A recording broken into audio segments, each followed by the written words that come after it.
სახელითა მამისათა, დაძისათა და სულისა წმინდისათა. ამინ. ჩვენთან არის ღმერთი. დიდება და მადლობა ღმერთს დღევანდელი წირვისათვის. და თითოეული იმ წირვისათვის, რის ძალასაც უფალი გვანიჭებს. ჩვენ დღეს მოვისმინეთ სახარება, სადაც ლუკა მახარებელი მოგვითხრობს ეს კარები დახურეთ. სადაც ლუკა მახარებელი მოგვითხრობს, როგორ განკურნებს მაცხოვარი ჩვენი იესო ქრისტე ერთ-ერთ გადარინელ ეშმაკეულს. თუმცა ეს ეშმაკეულები ორნი იყვნენ. ზოგი მახარებელი ერთს ამბობს, ზოგი მახარებელი ორს ამბობს. რომელიც ამბობს ერთს, ის აქცენტს აკეთებს იმაზე, რომელიც უფრო მეტად ეშმაკეული იყო. ამ შემთხვევაშიც ასეა, ლუკა მახარებელი ერთ ეშმაკეულზე ამბობს და როდესაც გალილეის გადაღმა მაცხოვარი თავის მოწაფეებთან ერთად გადავა, ეს იმის შემდგომ ხდება, როდესაც პეტრე მოციქული წყალზე გაივლის შემდეგ დაეჭვდება და ჩაძირვას დაიწყებს. მაცხოვარი ეთქვის, რომ რატომ შეორგულდი მცირედ მორწმუნეო. იქ მაცხოვარი ქარიშხალს დააცხრობს და ამითი კიდევ ერთხელ მოწაფეები დაინახავენ მის ღვთაებრივ ძალას და გადადიან გადარინელთა, იგივე გერგესეველთა მხარე ეწოდება ამას. და იქ შემოხდება ეშმაკეული ადამიანი, რომელზეც წერია, რომ ესე იგი იმ გზაზე ვერავინ არ დადიოდა მისი შიშით. ჯაჭვები აბავდნენ და იმ ჯაჭვებს წყვეტდა და მოკლედ კლდეებში და ესე უდაბურ ადგილებზე დადიოდა და როდესაც მაცხოვარი მივიდა, ის ეუბნება, რომ რატომ მოხვედიო აქო, ჩემს დასატანჯავათო დროზე ადრეო. სინამდვილეში ეს ეშმაკები ეუბნები, რომელიც ამ ადამიანში არიან ჩაბუდებულები და მაცხოვარი ეკითხება, რა არისო შენი სახელიო? ზოგადად სახელი გამოხატავს ამა თუ იმ რაღაცის თუ ადამიანის შინაარს. სახელები ამის მიხედვით ერქმეოდა რაღაცას. ეს კაცი ამბობს, რომ ლეგიონი მქრია. ლეგიონი, ესე იგი, რომაული არმიის 5-7,000 ჯარისკაცს მოიცავდა დაახლოებით. ანუ ამ ადამიანში რამოდენიმე ათასი ეშმაკი როა, აი ამაზეა ზუსტად აქცენტი გაკეთებული. სახარების განმარტება ამას ამბობს და ეს ეშმაკები ევედრებიან უფალს, უფალს, რომელმაც უთხრა, რომ დაეტოვებინათ ეს ადამიანი, თუ განგვასხამო ამ კაცისგან, მაშინ გვიბრძანეო, რომ ღორების კოლჩი შევიდეთ. იქ ღორები იყვნენ და ძოვდნენ. და მაცხოვარმაც უბრძანა და ისინი შევიდნენ ღორების კოლჩი და ამ ეშმაკებმა წაიყვანეს კლდიდან, გადაყარეს ეს ღორები და ტბაში დაახრჩეს. ეხლა ეს მწყემსები ისეთ ჩაბარებული ყავდათ, ეს პირუტყვი გაიცნენ ქალაქში, შევიდნენ და მათ პატრონებს დაუძახეს და გამოვიდნენ ეს პატრონები და მაცხოვარს ეუბნებიან, რომ გავგშორდიო, წადიო. და მაცხოვარიც მაშინვე მიდის მათგან. და ეს განკურნებული ეშმაკეული, ყოფილი ეშმაკეული, რომელზეც უკვე წერია, რომ შემოსილი და გონიერი იჯდა, მაცხოვარს ევედრება, რომ მეც გამოყვებიო. და უფალი ეუბნება, რომ წადიო შენო ქალაქშიო და უთხარიო, რაც გაგიკეთა უფალმა. აი ამ კაცის დატოვება ამ ქალაქისთვის შეიძლება ითქვას ბოლო წყალობა იყო, რომ არ დატოვა ამ წყალობის გარეშე უფალმა, კი დატოვა ეს ქალაქი და წავიდა, რადგან მათ ასე უნდოდათ. აი გახსოვთ მოწაფეებს რომ გზავნის, საქადაგებლად რას ეუბნება? წადით, რომელ ქალაქშიც შეხვალთ, გამოიკითხეთ, ვინ არის ღირსეული და მასთან დასჩით, რომ უვირსთან დასჩენით ღვთის სიტყვის ქადაგებას რაიმე ჩირქი არ მოსწხებოდა. ესე იგი, უქადაგეთ, რომ მოახლოებულია ცათასასუფეველი, რომ შეინანონ უქადაგეთ, თუ მიგიღებენ, მაშინ ჭამდით წინა დაგებულსა თქვენსა, ანუ რასაც შემოგთავაზებენ მიიღეთ, რადგან მუშაკი ღირსია სასყიდლისა, ანუ არ დაგტოვებთ ამის გარეშე. ეუბნევა არ წაიღოთ, არც ქისა, არც პური არ წაიღოთ, არც ორი სამოსელი არ წაიღოთ, იმიტომ რომ მე ვიზრუნებ თქვენზე. და თუ რომელიმე ქალაქში არ მიგიღებენო, აი როგორც უფალს ეუბნევიან წადიო, მაშინ რომ გამოხვალთო, აი ამ ქალაქის ზღურბზე ფეხები დაიბერტყეთ და თქვითო რომ ამითი უთხარით რომ თქვენი მტვერიც კი არ მიგავთ ჩვენ. ანუ ჩვენ იმისთვის კი არ მოვედით რომ თქვენგან რამე გვინდაო. არამედ იმისთვის მოვედით რომ თქვენთვის სინანული გვექადაგა და ბოლოს რომ ფეხს დაიბერტყავთ და წამოხვალთ, მაინც უთხარით, ანუ რომც არ მიგიღონ, მაინც უთხარით რომ მოახლოებულია სასუფეველი ცათა. ანუ ეს წყალობა მაინც დაუტოვა. განაუთხარო აღარ უთხრათ ვარაფერი, არამედ უთხარით და უფალიც ასე აკეთებს თავად. უფალს ეუბნევიან რომ გავხშორდი და უფალიც ტოვებს მათ. მაგრამ ეს განკურნებული კაცი დაუტოვა იმის საბუთად, რომ ვინ გააძევეს თავისი ქალაქი. ეს ახლა ჩვენ შეიძლება ვიფიქროთ, რომ სხვაზეა ვიღაცაზე საუბარი. სინამდვილეში ეს ჩვენზეა საუბარი. უფალი ჩვენ მოგვიწოდებს სიწმინდისკენ, მოგვიწოდებს რომ ღვთისმცნებით ვიცხოვროთ, მაგრამ ზოგჯერ ადამიანი რაღაცა ზარალს ნახავს იმის გამო, რომ კეთილსინდისიერად თუ გააკეთებს, იმდენი სარექნება ხორციელად, მატერიალურად. თუ არა კეთილსინდისიერად გააკეთებს, შეიძლება უფრო მეტი რაღაცა მოიპოვოს. და ზოგჯერ ადამიანი თავის სინდისს ეუბნება, რომ ახლა შენ ცოტა ხანი დამანებე თავი, გამშორდი, როგორც ესენი ეუბნებიან უფალს, რომ გააკეთოს ისე, როგორც მას უნდა. და აი ამ შემთხვევაში ჩვენ ვემსგავსებით უფალს, რომ აი ჩვენ ვიცით ხშირ შემთხვევაში რა არის სწორი და რა არის გასაკეთებელი, მაგრამ განგებ წაუყურებთ ჩვენ სინდის და განგებ გვინდა რომ როგორმე მან თავი დაგვანებოს, რომ ისევ აკეთოთ როგორც ჩვენ გვინდა, ესე იგი. შეიძლება ადამიანს ცოტა ჰქონდეს, მაგრამ ღვთისნიერად მოპოვებული და უფრო გემრიელი იყოს ის. და შეიძლება ბევრი ჰქონდეს და ამითი სინდისი წუხდეს. და სინდისი დამძიმებული ჰქონდეს და 60 წრო შეიქმნას კაცმა თავის გარშემო და სინდისი არ ჰქონდეს მშვიდად, არაფერი სიამოვნებას არ მიანიჭებს. მაგრამ შეიძლება ცოტა ჰქონდეს და ყველაზე ბედნიერი ის ადამიანი იყოს. თან ახლა შეხედეთ ცოდვამ რა მდგომარეობამდე მიიყვანა თავად ეშმაკები. ეშმაკი, რომელიც თავდაპირველად ანგელოზი იყო, ნათლის ანგელოზი და მან არ დააფასა ღვთისაგან ბოძებული სიკეთეები და არ იყო მადლიერი ღვთისა, არამედ მან მოიწადინა რომ ღმერთს გატოლებოდა და ამიტომაც ის ზეციდან იქნა გადმოგდებული და ეშმაკად იქცა. და ეხლა იმას ნატრულობს, ნახე რა სევედრებიან უფალს, რომ ღორებში მაინც შეგვიშვიო.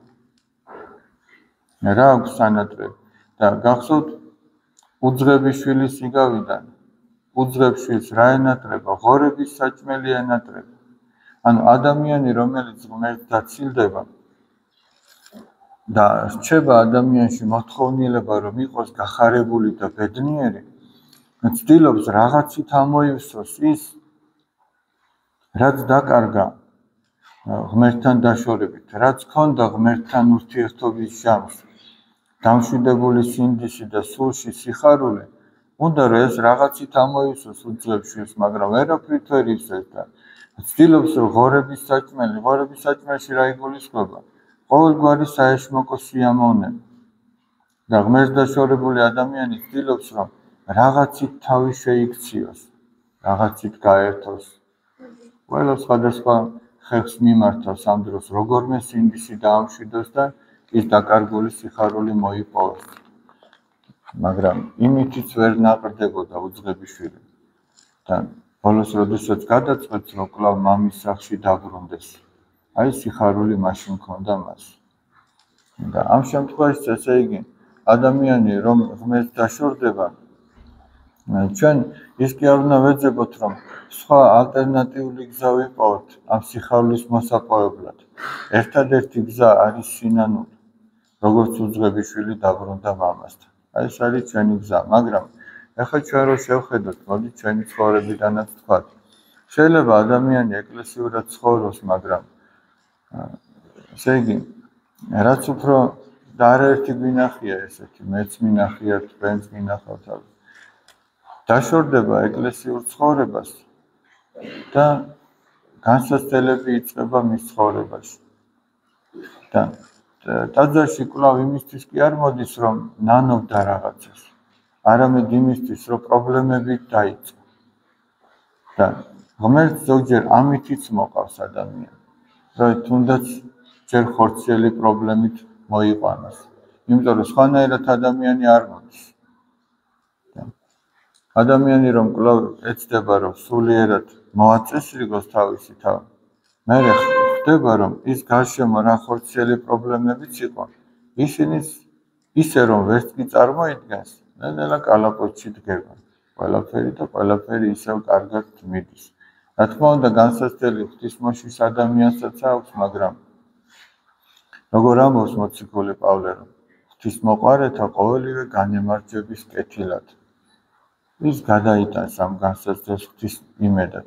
იმიტომ რომ თუ ადამიანს განსაცდელის დროს იმედი არ აქვს, ეს გაუსაძლისია.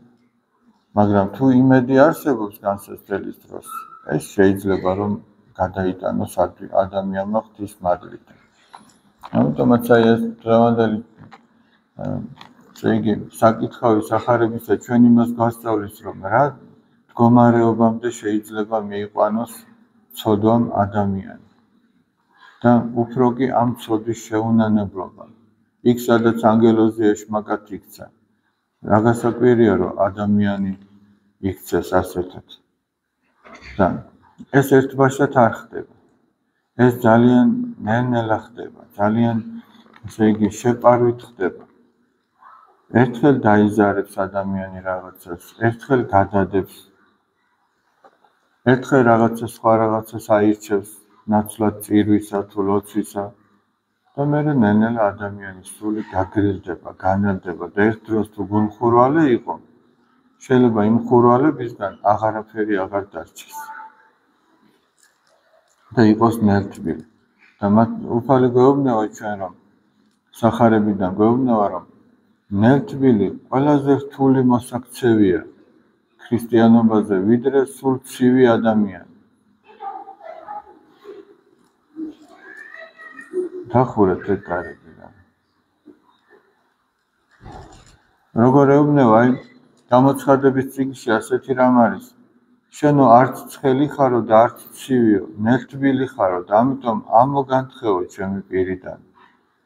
ცხელი ის არის, ვინც გულმხურვალეა, ვინც მონდომებულია, ვინც მოშურნეა და ცივი ის არის, ვისაც საერთოდ თითი არ გაუნძრევია შეიძლება ქრისტიანული ცხოვრების ხრივ, რომ არ ცდილობს ასე იცხოვროს, მაგრამ აი ესეთი უფრო ადვილია მოიყვანო. ნელთბილი ვინ არის?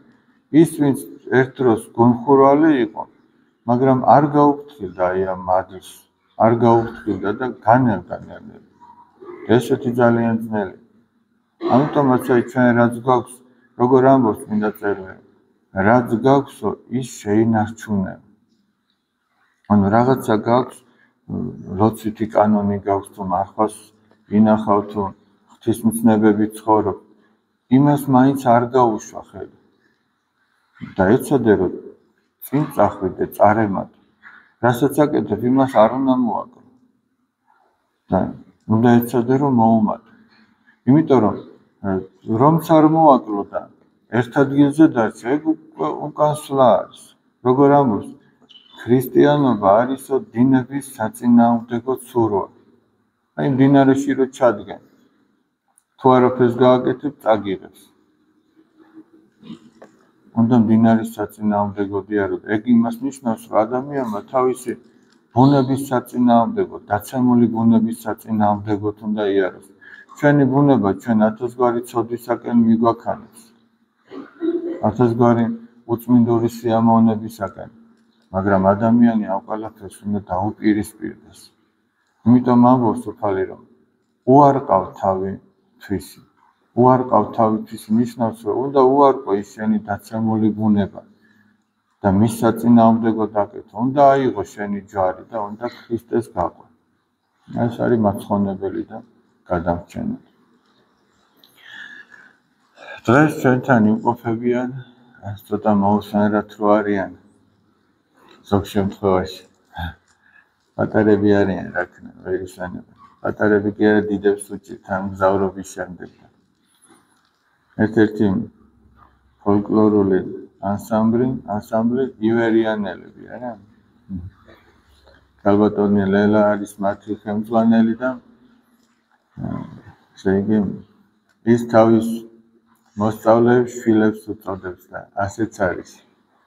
ოღონდ არ ვიცი, ყველა ასე უწოდებს თუ არა, მაგრამ ვინც ასე უწოდებს, ეს სწორია.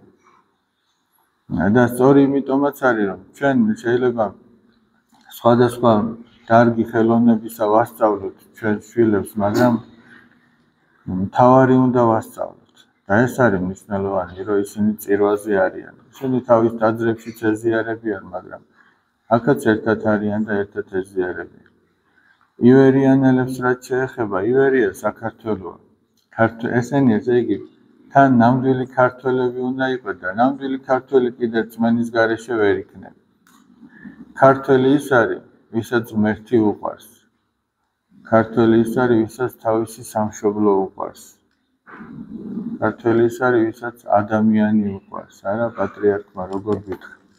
და ჩვენ თუ შევძლებთ, ოღონდ ეს საიდან იწყება? ღვთის სიყვარული იწყება ადამიანის სიყვარულიდან. ადამიანების სიყვარული იწყება ოჯახიდან, დედმამიშვილის სიყვარულიდან იწყება რა. მერე ცოტა გარეთ გადიხარ, შენი თანაკლასელი თუ შენი ჯგუფელი იქნება თუ სხვა. თუ მათი სიყვარული ვერ შევძელით, უფრო იქით გახედავს აზრი არ აქვს. ჩვენ აფრიკიდან და ავსტრალიიდან ვერ დავიწყებთ ადამიანების სიყვარულს. ეგ ადვილია. აი მაგალითად ადამიანი გამოდის სცენაზე და ამბობს რომ აი დავშვა თქვენ ხო გამოდიხართ ხოლმე სცენაზე იქ მაყურებელი ტარს გიკრავთ. ზოგჯერ არის ადამიანი ამბობს ყველანი ძალიან მიყვარხართ. მაგაზე ადვილი არაფერი არ არის. 1000 კაცს უთხრა რომ ყველანი მიყვარხართ. რთული ის არის იმ 1000-დან ერთი გიყვარდეს და გვერდში დაუდგე მართლა როცა ჭირდება. თორე მაგას რა უნდა? ყველანი ისე ძალიან მიყვარხართ და არიქა. როგორ გიყვარს 1000 ადამიანი? როცა ერთისთვის ვერ გაიგებ რაღაცას. და ის სიყვარულიც 1000-ისა ერთიდან იწყება. და იმის თქვენს უფლება რომ მივცეთ საკუთარ თავს რომ ყველანი მიყვარხართ. 1-2 კაცი მაინც უნდა გიყვარდეს. და თუ 2 კაცი გიყვარს, ნამდვილად თუ გიყვარს, იმ 2 კაცი ის 1000-იც გეყვარება. იმიტომ რომ სიყვარული ესეთია შეუძლებელია ვიღაცა, ეხლა ბუნებრივ სიყვარულზე არ ვამბობ. ეხლა შვილი რომ გიყვარს და დედმამი მეუღლე თუ მშობელი. ვიღაცის სიყვარული თუ შეძელი, ესე იგი შენ სიყვარული ნელ-ნელა ისწავლე. და ამ სიყვარულით სხვასაც შეიყვარებ. ვიღაცა გძულდეს და ვიღაცა გიყვარდეს, ნიშნავს რომ სიყვარული არ გაგწევ. აი თუ ჩვენს თავში ვატყობთ რომ ვიღაცა გძულს, ესე იგი ეგ იმას ნიშნავს რომ არც ის არ გიყვარს, ვინც გგონია რომ გიყვარს. იმიტომ რომ ისიც მყიფეა, არ აქვს, სიმტკიცე არ აქვს იმას. ამიტომ ჯერ როგორ ამბობს დავით მეფსალმუნე ნახეთ, მოიქეც ბოროტისაგან და ჰქმენ კეთილი, მოიძიე მშვიდობა და მისდევდი მასა. ჯერ ჩვენ უნდა შევძლოთ ის რომ არავინ არ უნდა გძულდეს და გვეჯავრებოდეს. ისი არა რომ თან ვიღაც გვეჯავრებოდეს, თან ვიღაც გვიყვარდეს. წმინდა წერილში წერია ასეთი რამე. თუ ერთი ხელი აშენებს და მეორე ანგრევსო, რა დარჩება დაღლის გარდა? დაღლის გარდა არაფერი არ დარჩება. ორივე ხელი უნდა აშენებდეს. ღმერთმა დაალოცოს თქვენი ანსამბლი და ღმერთმა ძალა მოგცეთ რომ დაგელამაზებინოთ ადამიანების ცხოვრება თქვენი სიმღერითაც და თქვენი ნამდვილი ქართველობითაც. ღმერთმა დაალოცვილი და გახარებულები გახადოთ.